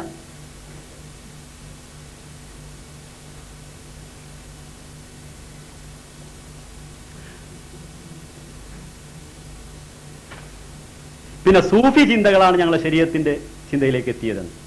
സൂഫി ചിന്തകളൊന്നുമല്ല. ഇവിടെ വന്നിട്ടുള്ള പ്രവാചകന്മാരെ പിന്നെ മുഹമ്മദ് മുസ്തഫ സല്ലല്ലാഹു അലൈഹി വസല്ലം തിരുമേനിയുടെ ഉമ്മത്തിൽപ്പെട്ട ആളുകൾ തന്നെ ശരീഅത്താണ്, ഇനി നബിയില്ല എന്ന് പറഞ്ഞാൽ ശരീഅത്ത്, പുതിയൊരു ശരീഅത്ത് കൊണ്ടുവരുന്ന മുഹമ്മദ് നബിയുടെ ശരീഅത്തിനെ മൻസൂഖ് ചെയ്യുന്ന പ്രവാചകനില്ല എന്നാണ് അതിന്റെ അർത്ഥം എന്ന് പറഞ്ഞിട്ടുണ്ട്.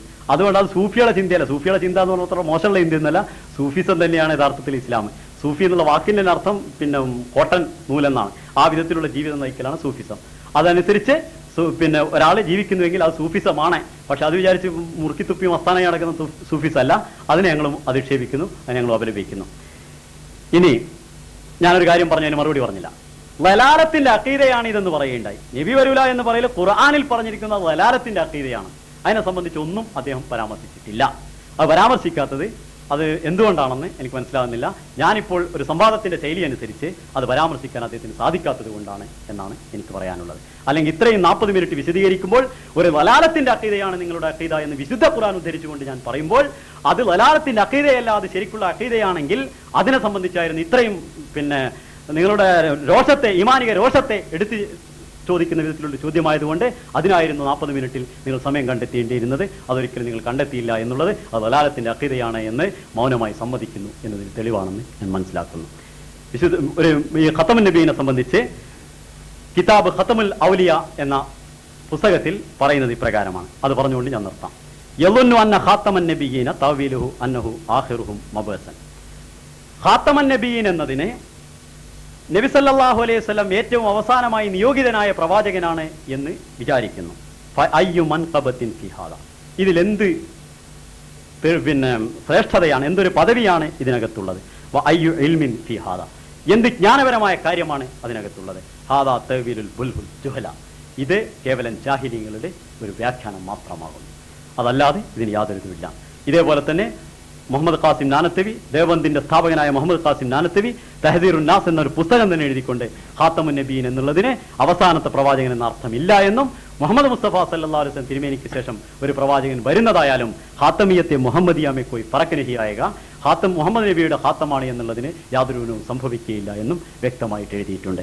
ഒരിക്കലും അവസാനത്തെ പ്രവാചകന് നൽകുകയാണെങ്കിൽ മഖാമുൽ മദ്ഹിൽ ശ്രേഷ്ഠതയെക്കുറിച്ച് വിശദീകരിക്കുന്ന ഈ ഒരു അവസരത്തിൽ അതിന് അവനൊരു അവസാനത്തെ പ്രവാചകൻ എന്നുള്ളത് ഒരിക്കലും ന്യായീകരിക്കാൻ സാധൂകരിക്കാൻ സാധ്യമല്ലാത്തതാണെന്നും അദ്ദേഹം വിശദീകരിച്ച് പറഞ്ഞിട്ടുണ്ട്. മുസ്ലിം ലോകത്തിന് പരിചയമില്ലാത്തതല്ല ഈ ഒരു കാര്യത്തിലാകെയുള്ള തർക്കം. മുഹമ്മദ് മുസ്തഫ സല്ലല്ലാഹു അലൈഹി വസല്ലം തിരുമേനിയുടെ ഉമ്മത്തിൽ ഒരു പ്രവാചകൻ വരുമെന്ന കാര്യത്തിൽ തർക്കമില്ല. അത് ഈസാ നബിയാണോ അദ്ദേഹത്തിന് സദൃശനായി വരുന്ന ആൾ പ്രവാചകനാണോ എന്നുള്ള കാര്യത്തിൽ മാത്രമേ തർക്കമുള്ളൂ. ഈ കാര്യം ഗ്രഹിക്കുവാനുള്ള സൗഭാഗ്യം അള്ളാഹു നമുക്ക് തന്നിരുമാറാകട്ടെ. ആമീൻ. സഹോദരന്മാരെ, നമ്മുടെ ചോദ്യോത്തര സെഷൻ നമസ്കാരത്തിനും ഭക്ഷണത്തിനും ശേഷമാണ്. അതുകൊണ്ട് കൃത്യം 1:45 2:45 തിരിച്ചെത്തണം. അതുവരെ നമസ്കാരത്തിനും ഭക്ഷണത്തിനുള്ള സൗകര്യമാണ്. സഹോദരന്മാരെ, നമ്മുടെ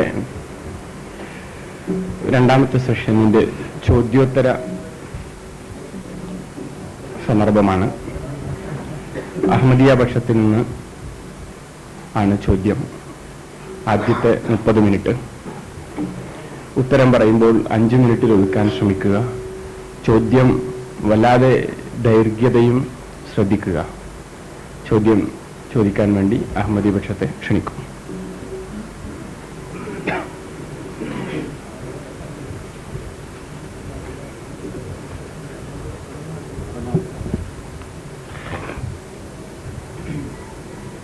ഹസ്രത്ത് യൂസുഫ് നബി അലൈഹിസ്സലാം വഫാത്തായപ്പോൾ അദ്ദേഹത്തിന്റെ ജനത പറയുകയുണ്ടായി, ലൻ യബഅസല്ലാഹു മിൻ ബഅദിഹി റസൂല, അള്ളാഹു അദ്ദേഹത്തിന് ശേഷം ഒരിക്കലും ഒരു ദൂതനെയും അയക്കുകയില്ല. അള്ളാഹു തആല തുടർന്ന് പറഞ്ഞു, കദാലിക യുദില്ലുല്ലാഹു മൻ ഹുവ മുസ്രിഫും മുർതാബ്, ഇപ്രകാരം അതിരി കവിഞ്ഞ് പ്രവർത്തിക്കുന്നവരും സംശയാലുക്കളും വഴിപിഴച്ചവരാണെന്ന് അള്ളാഹു തീരുമാനിക്കുന്നു. ഇപ്പൊ യൂസുഫ് നബിയുടെ ജനത അദ്ദേഹം വഫാത്തായപ്പോൾ പറഞ്ഞുകൊണ്ടേയിരുന്നു അദ്ദേഹം അന്ത്യപ്രവാചകനാണ്, ഇനി നബി വരില്ല, ഇനി നബി വരില്ല, ഇനി നബി വരില്ല. പക്ഷെ അള്ളാഹു അവന്റെ സുന്നത്തനുസരിച്ച് പ്രവാചകന്മാരെ അയച്ചുകൊണ്ടേ. ഹദ്റത്ത് ഈസാ നബിയും ഹദ്റത്ത് മുഹമ്മദ് മുസ്തഫ സല്ലല്ലാഹു അലൈഹി വസല്ലം തന്നെയും ഈ ലോകത്ത് വന്നു. വിശുദ്ധ ഖുർആൻ ഹുദല്ലിൽ മുത്തഖീൻ, മുത്തഖീങ്ങൾക്ക് മാർഗദർശകമാണ്. അപ്പൊ നബി വരില്ല എന്ന് പറയുന്നത് പിഴച്ചതാണ് എന്ന് അള്ളാഹു പറയുകയും നമ്മുടെ എതിർപക്ഷം ഇന്ന് നബി വരില്ല നബി വരില്ല എന്ന് പറഞ്ഞുകൊണ്ടിരിക്കുകയും ചെയ്യുന്നു. അവര് നബി വരില്ല എന്ന് പറയുന്നതാണ് ഹിദായത്തിനുള്ള മാർഗമായിട്ട് കാണുന്നത്. എന്നാൽ അള്ളാഹു ഈ ആയത്തിന്റെ അടിസ്ഥാനത്തിൽ പറയുന്നത്, അങ്ങനെ പറയുന്നത് ഈ അതിര് കവിഞ്ഞ് പ്രവർത്തിക്കുന്നവരും സംശയാലുക്കളും വഴിപിഴച്ചവരാണോ തീരുമാനിക്കുന്നതാണ്. അപ്പൊ വിശുദ്ധ ഖുർആൻ മുഴു ലോകത്തിനും എല്ലാ കാലത്തേക്കും അവസാന കാലം വരെയുമുള്ളതാണ്. ഈ വാദം പണ്ട് നടന്നത് ഹദ്റത്ത് യൂസുഫ് നബി അലൈഹി ഇസ്ലാമിന്റെ കാലത്ത് അദ്ദേഹത്തിന്റെ ജനത പറഞ്ഞത് എന്തിന് വിശുദ്ധ ഖുർആനിൽ രേഖപ്പെടുത്തി, അതിന്ന് നമുക്ക് നൽകുന്ന മാർഗദർശകം എന്താണ്? നബി വരില്ല എന്ന് നമ്മൾ പറയണമോ, അതല്ല നബി വരണമെന്ന് നമ്മൾ പറയണമോ? ഇതിന്റെ ഉത്തരമറിയാനാണ് ആഗ്രഹിക്കുന്നത്.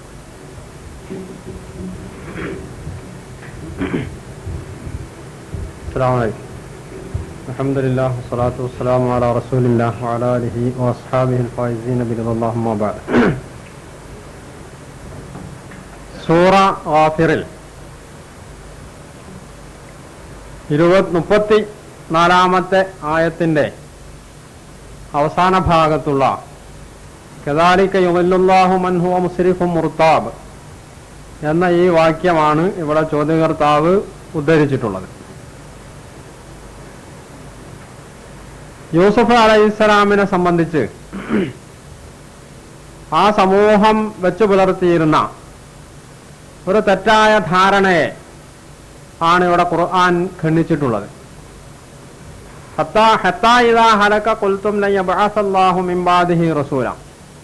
യൂസുഫ് അലൈഹിസ്സലാം മരിച്ചപ്പോൾ നിങ്ങൾ പറഞ്ഞു അദ്ദേഹത്തിന് ശേഷം ഇനി ഒരിക്കലും അള്ളാഹു ഒരു ദൂതനെ നിയോഗിക്കുകയില്ല എന്ന്. യൂസുഫ് അലൈഹിസ്സലാം പ്രവാചകന്മാരിൽ അവസാനത്തെ ആളാണ്, ഖാതമുൻ നബിയീനാണ് എന്ന് അള്ളാഹുവോ മൂസാ നബിയോ ഇസ്രായേൽ യൂസുഫ് നബി അലൈഹിസ്സലാം തന്നെയുമോ ഇസ്രായേൽ സമൂഹത്തോട് പറഞ്ഞിട്ടുണ്ടായിരുന്നില്ല, അല്ലെങ്കിൽ ഈജിപ്തിലെ ജനതയോട് പറഞ്ഞിട്ടുണ്ടായിരുന്നില്ല. അള്ളാഹുവോ പ്രവാചകന്മാരോ പറയാത്തൊരു കാര്യം അവർ സ്വയം പറഞ്ഞുണ്ടാക്കിയതാണ്, അള്ളാഹുവിന് പ്രവാചകന്മാരെ നിയോഗിക്കൂല. അതേ അവസരം ഇവിടെ മുഹമ്മദ് നബി സല്ലല്ലാഹു അലൈഹി വസല്ലമയെ സംബന്ധിച്ച് ഖുർആൻ ഖണ്ഡിതമായി പറഞ്ഞതാണ് ഖാതമുൻ നബിയീൻ, അദ്ദേഹം പ്രവാചകന്മാരിൽ അവസാനത്തെ ആളാണ്.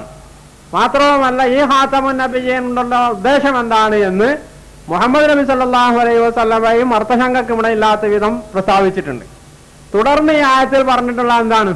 ഈ സൂറയിൽ അല്ലദീന യുജാദിലൂന ഫീ ആയാത്തില്ലാഹി ബിഗൈരി സുൽത്താനിൻ അതാഹും, തങ്ങൾക്ക് വന്നു കിട്ടിയ പ്രമാണത്തിന്റെ പിൻബലമില്ലാതെ, ബിഗൈരി സുൽത്താൻ, പ്രമാണത്തിന്റെ പിൻബലമില്ലാതെ അള്ളാഹുവിന്റെ ആയത്തുകളിൽ തർക്കിക്കുന്നവർ, ഖബുറ മഖ്തൻ ഇൻദല്ലാഹി വഇൻദല്ലദീന ആമനു, അള്ളാഹുവിങ്കലും സത്യവിശ്വാസികളുടെ അടുത്തും ഇത് ഏറ്റവും ജുഗ്സാവഹമായിട്ടുള്ള അല്ലെങ്കിൽ ക്രോധത്തിന് കാരണമായിട്ടുള്ള ഒരു സംഗതിയാണ്. കദാലിക യത്ബഉല്ലാഹു അലാ കുല്ലി ഖൽബി മുതകബ്ബിരിൻ ജബ്ബാർ, ധിക്കാരിയും അഹങ്കാരിയുമായ ഏതൊരുത്തന്റെയും ഹൃദയത്തിന് ഇങ്ങനെയാണ് അള്ളാഹു സീൽ വെക്കാണ്. അള്ളാഹു പറഞ്ഞ ഒരു കാര്യത്തിൽ സംശയം വെച്ച് പുലർത്തുകയും എന്നിട്ട് അതിനെ ചോദ്യം ചെയ്യുകയും അതിനെ ദുർവ്യാഖ്യാനിക്കുകയും ചെയ്യുന്നതാണ് ഇവിടെ എതിർപക്ഷം ചെയ്തുകൊണ്ടിരിക്കുന്നത്. യൂസുഫ് അലൈഹിസ്സലാമിന്റെ ശേഷമുള്ള ജനതയാവട്ടെ അള്ളാഹു പറയാത്തൊരു കാര്യം പ്രമാണത്തിന്റെ പിൻബലമില്ലാതെയാണ് അവർ പറഞ്ഞിരുന്നത്. അപ്പോൾ ഇവിടെ സുന്നത്ത് എന്ന് പറയുന്നത് അള്ളാഹു അവതരിപ്പിച്ച പ്രമാണത്തിന്റെ അടിസ്ഥാനത്തിൽ ഒരു കാര്യം അംഗീകരിക്കുന്നുവോ ഇല്ലേ, അംഗീകരിക്കുക എന്നതാണ് സത്യവിശ്വാസിയെ സംബന്ധിച്ചിടത്തോളം കരണീയമായിട്ടുള്ളത്. എന്നല്ല അത് മാത്രമേ അയാൾക്ക് പറ്റൂ, അതല്ലാത്ത ഒരു രീതിയെ സംബന്ധിച്ച് അത് ധിക്കാരമാണ്, കുഫറാണ് എന്നാണ് ഇതിന് മനസ്സിലാക്കേണ്ടത്. അപ്പൊ അള്ളാഹുവിൽ നിന്നുള്ള പ്രമാണം ഉണ്ടോ ഇല്ല എന്നുള്ളതാണ് ഇവിടെ പ്രധാനമായിട്ടുള്ളത്. ഇവിടെ മുഹമ്മദ് നബി സല്ലല്ലാഹു അലൈഹി വസല്ലം അവസാനത്തെ പ്രവാചകനാണ് എന്നതിനാണ് ഖുർആനിന്റെ പിൻബലം, ഹദീസിന്റെ പിൻബലം, ഇസ്ലാമിക സമൂഹത്തിന്റെ പിൻബലം എന്നതാണ് ഇവിടെ മറുപക്ഷവും ഞങ്ങളും തമ്മിലുള്ള വ്യത്യാസം. അപ്പോൾ അല്ലാഹു ബിഗൈരി സുൽത്താൻ യുജാദിലൂന ഫീ ആയാത്തില്ലാഹി ബിഗൈരി സുൽത്താൻ, പ്രമാണത്തിന്റെ പിൻബലമില്ലാത്തതിൽ തർക്കിക്കരുത്. പ്രമാണത്തിന്റെ പിൻബലം ഉണ്ടെങ്കിൽ അള്ളാഹു അവതരിപ്പിച്ച ഖുർആനിലോ സുന്നത്തിലോ അങ്ങനെ ഉണ്ടെങ്കിൽ അതാണ് അംഗീകരിക്കേണ്ടത്. മുഹമ്മദ് നബി സല്ലല്ലാഹു അലൈഹി വസല്ലം അവസാനത്തെ പ്രവാചകനാണെന്ന് ഖുർആൻ ഖണ്ഡിതമായി പറയുന്നു, നബി സല്ലല്ലാഹു അലൈഹി വസല്ലമയും ഖണ്ഡിതമായി പറയുന്നു. അപ്പൊ പ്രമാണത്തിന്റെ പിൻബലം ഇല്ലാത്ത ആളുകളെയാണ് കദാലിക യുദില്ലുല്ലാഹു മൻ യശാ മൻ ഹുവ കദാലിക യുദില്ലുല്ലാഹു മൻ ഹുവ മുസ്രിഫും മുർതാബ്. ഈ ആയത്ത് ഏറെക്കുറെ ഫിറ്റാവുന്നത്, കൂടുതൽ എന്നല്ല തീർത്തും ഇത് ഫിറ്റാവുന്നത് മറുപക്ഷത്തിനാണ്. കാരണം അവരുടെ കയ്യിൽ ഒരു സുൽത്താനും ഈ കാര്യത്തിൽ ഇല്ലാത്തതുകൊണ്ട്. സുൽത്താൻ ഉണ്ടോ, തെളിവുണ്ടോ ഇല്ലേ എന്ന് കഴിഞ്ഞ സംവാദ സമയത്ത് പരിശോധിച്ചു കഴിഞ്ഞു. ഇവിടെ ചോദിച്ചത് ഈ പ്രവാചകന് ശേഷം മറ്റൊരു പ്രവാചകൻ വരികയില്ല എന്നുള്ള വിശ്വാസം വെച്ച് പുലർത്തുന്ന ആളുകളെ അള്ളാഹു ദലാലത്തിൽ ഈ വിധത്തിലാണ് ആക്കുന്നത് എന്ന് പറയുമ്പോൾ, അങ്ങനെ ഒരായത്ത് ഖുർആനിൽ ഉദ്ധരിച്ചത് ഈ ഒരു വിശ്വാസം വെച്ച് പുലർത്തുന്ന ആളുകളാണ് ദലാലത്തിലെന്നും അത്തരം വിശ്വാസം വെച്ച് പുലർത്തുന്നവരാണ് പ്രമാണങ്ങൾ ഇല്ലാത്തത് എന്നും പ്രമാണങ്ങളില്ലാതെ വെറും തർക്കിക്കുന്ന വിധത്തിലുള്ള അവതരണം നടത്തുന്നതെന്നും ഖുർആൻ വ്യക്തമായി പറഞ്ഞതിൽ നിന്ന് എടുക്കേണ്ട പാഠം, നേർക്ക് നേരെയുള്ള പാഠം, ഈ ആയത്തിന്റെ സന്ദേശം എന്ത് എന്നാണ് ചോദിച്ചത്. അതല്ലാതെ പ്രമാണത്തിന്റെ മാത്രം പിൻബലമല്ല, അത് എന്ത് കാര്യത്തിലാണ് പ്രമാണമുള്ളത് എന്ന് ഖുർആൻ ആ പറഞ്ഞതിൽ ഇന്ന് ഈ ആയത്തനുസരിച്ച് എങ്ങനെയാണ് അമല് ചെയ്യേണ്ടത് എന്നാണ് ചോദിച്ചത്. ഈ ആയത്ത് നൽകുന്ന പാഠം ഒന്ന്, അള്ളാഹു ഖുർആനിൽ ഒരു കാര്യം ഖണ്ഡിതമായി പറഞ്ഞാൽ ആ കാര്യം അംഗീകരിക്കണം, അതിന് വിരുദ്ധമായ സമീപനം സ്വീകരിക്കാൻ പാടില്ല എന്നതാണ് ഒന്ന്. രണ്ട്, അള്ളാഹു ഒരാളെ പ്രവാചകനായി നിയോഗിച്ചാൽ അത് അള്ളാഹു നിയോഗിച്ച പ്രവാചകനാവണം. ആ പ്രവാചകനെ അംഗീകരിക്കുക എന്നത് മനുഷ്യ സമൂഹത്തിന് ബാധ്യതയുള്ള കാര്യമാണ്. ആ നിലക്ക് മുഹമ്മദ് നബി സല്ലല്ലാഹു അലൈഹി വസല്ലമ അള്ളാഹു നിയോഗിച്ച പ്രവാചകനാണ്. ആ പ്രവാചകനെ അംഗീകരിക്കുക എന്നത് മനുഷ്യ സമൂഹത്തിന്റെ ബാധ്യതയാണ്. ഇവിടെ പ്രവാചകൻ മുഹമ്മദ് നബി സല്ലല്ലാഹു അലൈഹി വസല്ലമയെ നിഷേധിച്ചുകൊണ്ടുള്ള സമൂഹങ്ങളുടെ ഈ പോക്ക് ഇതൊരു പുതിയ സംഭവമല്ല. പണ്ട് ഏതൊക്കെ പ്രവാചകന്മാരെ അള്ളാഹു നിയോഗിച്ചിട്ടുണ്ടായിരുന്നുവോ ആ പ്രവാചകന്മാരെ മുഴുവനും അവരുടെ സമൂഹങ്ങളിലെ നിഷേധികൾ തള്ളിപ്പറഞ്ഞിട്ടുണ്ട്. യൂസുഫ് നബി അലൈഹി ഇസ്ലാമിനെ സംബന്ധിച്ചിടത്തോളം അറബികൾക്കും ഇസ്രായേലികൾക്കും അറിയാവുന്ന ഒരാളാണ്. വിശേഷിച്ചും തൊട്ടടുത്ത പ്രദേശമായ ഈജിപ്തിലായിരുന്നു യൂസുഫ് നബി അലൈഹി ഇസ്ലാമിന്റെ പ്രവർത്തന കേന്ദ്രം. അവിടെയുള്ള ജനത ഇതുപോലെ അള്ളാഹുവിന്റെ പ്രവാചകന്മാരെ നിഷേധിച്ചിട്ടുണ്ടായിരുന്നു. അതിന്റെ തെളിവാണ് അവർ യൂസുഫ് നബി അലൈഹി ഇസ്ലാമിനെ നിഷേധിച്ചു എന്നത്. അപ്പോൾ പ്രവാചകത്വ നിഷേധം എന്നത്, പ്രവാചകന്മാരെ നിഷേധിക്കുക എന്നത് മുഹമ്മദ് നബി സല്ലല്ലാഹു അലൈഹി വസല്ലമ മാത്രം നേരിടേണ്ടി വന്നിട്ടുള്ള ഒരു കാര്യമല്ല. ഇത് പണ്ടും പ്രവാചകന്മാർ അനുഭവിച്ചിട്ടുള്ളതാണ്. അത് തന്നെയാണ് ഇവിടെ മുഹമ്മദ് നബി സല്ലല്ലാഹു അലൈഹി വസല്ലമയും അനുഭവിച്ചുകൊണ്ടിരിക്കുന്നത്, നേരിട്ടുകൊണ്ടിരിക്കുന്നത്. അതിൽ മുഹമ്മദ് നബി സല്ലല്ലാഹു അലൈഹി വസല്ലം ഒരിക്കലും വിഷമിക്കേണ്ടതില്ല, ദുഃഖിക്കേണ്ടതില്ല. അത് നിഷേധികളുടെ സാധാരണമായിട്ടുള്ള ഒരു സ്വഭാവമാണ്. അതോടൊപ്പം തന്നെ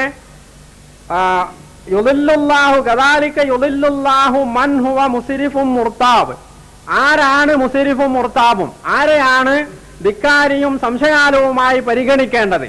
ആ കാര്യം വ്യക്തമായി ഇവിടെ മുസ്ലിം സമൂഹവും അല്ലാത്തവരും മനസ്സിലാക്കേണ്ടതുണ്ട്. ധിക്കാരികൾ, മുസ്രിഫ്, മുർത്താബ് എന്നൊക്കെ പറയുന്നത് താഴെ പറയുന്ന ഗുണമുള്ളവരാണ്. അല്ലദീന യുജാദിലൂന ഫീ ആയാത്തില്ലാഹി ബിഗൈരി സുൽത്താനിൻ അതാഹും, തങ്ങൾക്ക് വന്നു കിട്ടിയ അള്ളാഹുവിൽ നിന്നുള്ള വ്യക്തമായ പ്രമാണത്തിന്റെ പിൻബലമില്ലാതെ അള്ളാഹുവിന്റെ ആയത്തുകളിൽ തർക്കിക്കുന്നവരാണ് മുസ്രിഫും മുർത്താബുമായിട്ടുള്ള ആൾ. ഇത്തരം മുസ്രിഫുകളെയും മുർത്താബുകളെയുമാണ് അള്ളാഹു ഇതുവഴി വഴിതെറ്റിക്കുന്നത്, ദുർമാർഗത്തിൽ അകപ്പെടുത്തുന്നത്. പ്രമാണത്തിന്റെ പിൻബലത്തോടുകൂടി ഒരു കാര്യം അംഗീകരിക്കുന്ന, സത്യപ്രവാചകനല്ലാത്തവരെ തള്ളിപ്പറയുന്ന ആളുകളെ ഒരിക്കലും അള്ളാഹു ദുർമാർഗത്തിൽ അകപ്പെടുത്തുകയില്ല. അവര് പ്രമാണത്തിന്റെ പിൻബലത്തോടു കൂടിയാണ് അത് അംഗീകരിക്കുന്നത് എന്നതുകൊണ്ട് അവരെ അള്ളാഹു സന്മാർഗത്തിലാണ് ആക്കുക. മറിച്ച് പ്രമാണമില്ലാതെ പ്രവാചകത്വം വാദിക്കുന്നവരെയാണ് അള്ളാഹു ദുർമാർഗത്തിൽ അകപ്പെടുത്തുക എന്നതാണ് ഇതിൽ നിന്ന് മനസ്സിലാക്കേണ്ടുന്ന മറ്റൊരു, നമുക്ക് നൽകുന്ന, ഈ ആയത്ത് നൽകുന്ന മറ്റൊരു പാഠം. കബുറ മഖ്തൻ ഇൻദല്ലാഹി വഇൻദല്ലദീന ആമനു, ഇവിടെ അള്ളാഹുവിങ്കലും സത്യവിശ്വാസികളുടെ അടുത്തും പ്രമാണമില്ലാതെ ഒരു സംഗതി അംഗീകരിക്കുക അല്ലെങ്കിൽ അത് തർക്കിക്കുക എന്നുള്ളത് മഖത്ത്, അള്ളാഹുവിന്റെയും സത്യവിശ്വാസികളുടെയും കോപത്തിന് കാരണമായി തീരുന്ന കാര്യമാണ് എന്നാണ് പറഞ്ഞത്. അപ്പോൾ പ്രമാണമുണ്ടോ ഇല്ലേ എന്നതിന്റെ അടിസ്ഥാനത്തിൽ മാത്രമേ ഒരു കാര്യം നിങ്ങൾ അംഗീകരിക്കാവൂ എന്നുകൂടിയാണ് ഈ ആയത്ത് നമ്മളെ പഠിപ്പിക്കുന്നത്, ഖുർആന്റെ അനുയായികളെ പഠിപ്പിക്കുന്നത്. അതുകൊണ്ട് പ്രമാണമില്ലാത്ത ഒരു കാര്യവും ഇത്തരം കാര്യങ്ങളിൽ നിങ്ങൾ അംഗീകരിക്കാൻ പാടില്ല, അതിന് ചെവി കൊടുക്കാനും പാടില്ല എന്ന മറ്റൊരു ഗുണപാഠവും കൂടി ഈ ആയത്ത് നമുക്ക് നൽകുന്നുണ്ട്.